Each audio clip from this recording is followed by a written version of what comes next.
Hi, and thanks for logging on to the Daily DVAR Halacha. And here's a brand new halacha for you, and it's for Friday, the 16th day of December, 16th day of Kislev. Here we go.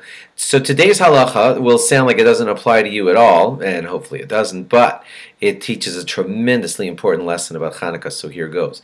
It's written clearly in the Shulchan Aruch, in the Code of Jewish Law, that if you have a man who's very poor and is having trouble being able to afford buying oil for his menorah.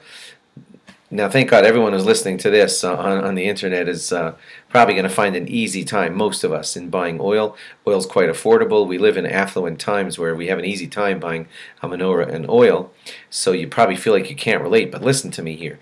What the Shulchan Aruch says to a poor man who can't afford to get enough oil for the Hanukkah menorah, the halacha tells him that he should either borrow money to get oil for a menorah, or he should sell his belongings in order to be able to afford a menorah and oil, etc.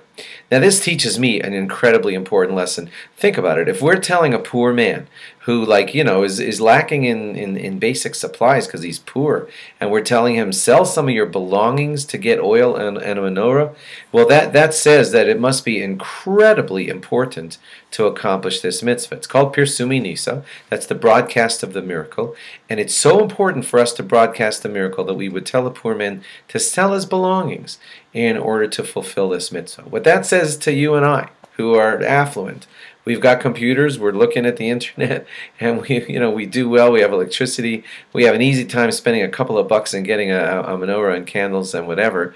So imagine if the poor man has to go to such great extents to get himself a menorah, then you and I should not blow off this mitzvah and just spend $3 on it, which you can probably get away with a $3 menorah and a couple of cheap wicks that you made out of yo-yo string or whatever. But look what the attitude here is. We would tell a poor man to sell his belongings for this. So to us who I'm calling affluent, imagine what we got to do. And I'm not saying that you have to buy a $10,000 menorah made out of solid gold.